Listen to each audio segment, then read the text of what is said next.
So, dare to be different. How does this work in practice? How to navigate academia as a PhD student or an early career researcher?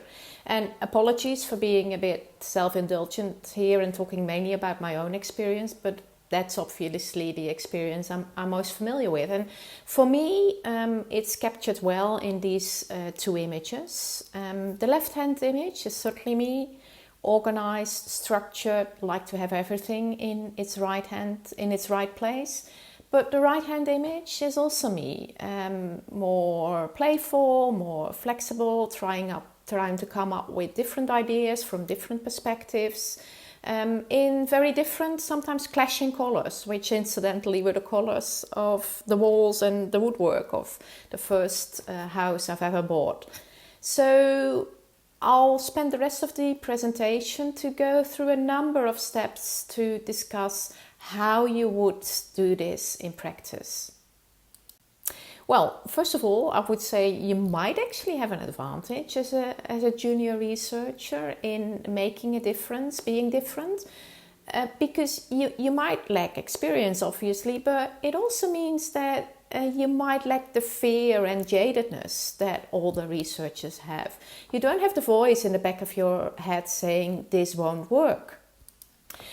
As a junior academic, you're also more likely to invest in acquiring new skills, trying out new methods. You're not as stuck in a particular research method because that's where all your expertise is.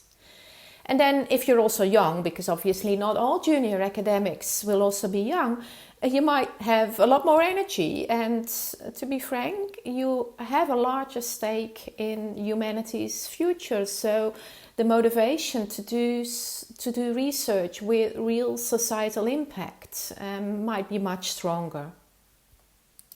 I think there are at least three key things that are important when building a successful academic career, and they can be neatly summarized as AIB, Academy of International Business, but also ask for advice, take an investment view of your career, and be true to yourself or believe in yourself. So, did I actually apply this advice in my own PhD? Of course not consciously, because I hadn't come up with this acronym by now, but I think subconsciously I did apply what I'm advising you to do now.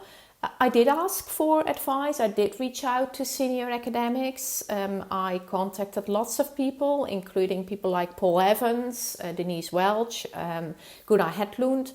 I still have the faxes that Paul Evans sent me. There was no email at the time. They're almost faded, but I still treasure them. I also spent lots of time, invested lots of time learning about the logistics of international mail surveys, because there wasn't a lot of material out there, and learning about the kind of incentives that I could use to get people to respond. And believing in myself was quite easy because my supervisors, they were very flexible. They were not subject experts, but they believed in me. So that made me believe in myself. They didn't tell me you can't do this, so I just went ahead and did it.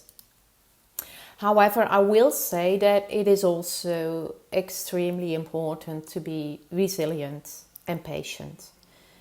In terms of my PhD, before being passed without changes by two prominent IB researchers in the UK and published in Peter Buckley's New Horizons in International Business series, the very same manuscript was all but rejected at a Dutch university by the internal examiners, mainly because it didn't conform to the format they expected. So again, patience and resilience is crucial. So in case you're curious about how research was conducted more than 25 years ago, I've included some sample materials from my PhD here. In the middle you can see the announcement postcard that I sent before I sent the questionnaire package. It has some key questions that my research would be able to answer. And then second, I came up with what I think was a bit of a quirky incentive to get people to respond to the questionnaire, which was a tea bag which was attached to the letter next to a PS saying something like, why don't you take a short break and have a nice cup of tea, complete the questionnaire right now. It will only take you 10 to 15 minutes. And then in the reminder, I also sent a reminder letter. I included a sachet of instant coffee rather than tea, saying something like, well, maybe you haven't had a chance to respond yet because you don't really like tea and you prefer coffee. I think the slight quirkiness of it helped to get people to pay attention. So remember, I said earlier, ask for advice. I did ask lots of people, not necessarily for advice, but I asked them whether they were willing to be part of my committee of recommendation, because I was sending a questionnaire to 23, 24 different countries, and I reasoned that people in those countries would relate more to an academic from the same country. And virtually everyone I asked agreed. So in this image you can see the committee of recommendation as well as a picture of myself. I also asked the respondents at the back of the questionnaire what they like most and least about the questionnaire. And interestingly, they did often say that the personal approach was really what they liked about the questionnaire. So I also offered respondents a company report. They could even get this if they prefer to stay anonymous, because they could send back a separate postcard, and you can see this represented at the top right. And in the end, after the study was completed, I did complete a company report. You can see some of the pages here. It might look quite simplistic today, but 25 years ago, I can assure you this looked pretty fancy. I even offered companies to create tailored reports for them on particular topics and industries if they were willing to pay for it. And to my big surprise, some of them actually were. I must say that for me personally, resilience has been the key defining feature for an academic career. Just after my PhD, I started with another big survey project, but in this case, I collected data with local collaborators in more than 25 countries, which meant that the logistical challenges were different in the sense that I had to coordinate academics rather than do the actual data collection myself. But even so, this still involved translation of questionnaires into the local languages, which I coordinated, and which meant involving about a dozen, or not actually a few dozen, casual research assistants, because we had more than 20 different languages. We worked really hard on this project and had hoped to publish in top journals with it. But with so many countries, it's really hard to get the data collection procedures right in every country. So they were by no means flawless. And articles of this project were all published in C-level journals. But in that case, it did lead to one of my most highly cited publications in international business on a topic that wasn't even the aim of the project, which was response style differences in terms of median response styles, acquiescent responding, extreme response styles. It was published in the International Journal of Cross-Cultural Management, and as I said, it's become one of my most cited publications. This project also led to great collaborations and friendships, and a second project in 2005 with MBA students, for which we did manage to publish 2 articles in the International Business Review and Journal of World Business. And in fact, we've very recently published the last bit of output from this research in a handbook in 2020. So not just resilience, but also patience.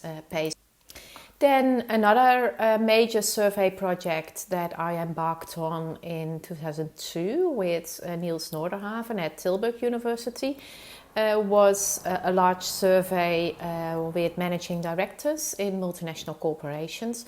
And the coordination challenges in this project were not as big, but we were very unlucky in that at least half of one of the mailings ended up somewhere at the bottom of the ocean. I don't know where, but in any case, it never arrived with the recipients, and we didn't manage to get any financial compensation. So if you do any mail surveys, and it's unlikely these days because most surveys are online, but if you do decide to do mail surveys, always send a package to a few friends to establish whether the survey has arrived at all, so you're not waiting in vain for responses.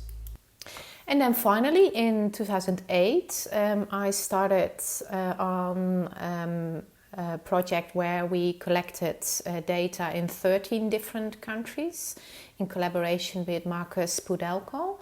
And again, we translated the questionnaires in the local languages, which was an additional challenge to do this in an online format, to make sure that, for instance, in Chinese, which we neither of us are able to read, we didn't mess up any of the words or skill anchors. We also experienced lots of problems in every single country. In some countries it turned out they were quite hesitant to complete online surveys, so we had to go for paper surveys in addition to the online surveys. In China we ran into problems because the invitation, which was sent by mail as a letter, we had English addresses on the envelope, but this wasn't allowed in China internally. You can only have addresses in Chinese characters. The survey link itself was also blocked for a while because the survey itself was in Chinese, but it was hosted on a non-Chinese IP address, so that was seen to be a bit suspicious. So again, with each of these projects, there were lots and lots of logistical challenges. So the main thing is really to be resilient and patient and be confident that it will work out in the end. I must say though that since 2010, I haven't embarked on any surveys again. Frankly, I wouldn't have the energy to do that now. And then maybe as a bit of a time capsule and to show how computer technology had improved since my PhD. Here are a few pages of the booklet that I designed for this particular survey in 2002. It was done with Adobe Illustrator, and it also included the then very popular screen beans as images to induce the respondents to continue with the questionnaire. This particular survey was targeted at managing directors who obviously are extremely busy and will simply discard most questionnaires. So we realized that these questionnaires usually arrive with the secretary or the PA rather than the managing director herself or himself. So we included a little note for the secretary or PA urging them to show the questionnaire to their manager at least. And then on the right-hand side, you can see what fun we are currently missing doing online surveys only. Even though the response envelopes were reply paid, there were still some respondents who added an enormous number of stamps to the envelopes, which I found very impressive and was very pleasant.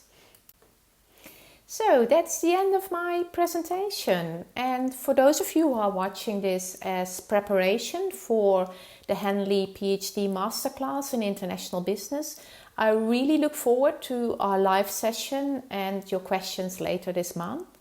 For those of you who are listening to this as part of the International HRM Seminar Series, I'm looking forward to your questions in the Q&A. And for those of you who are listening to this on my YouTube channel, feel free to post questions as comments below the video and I'll try to answer them.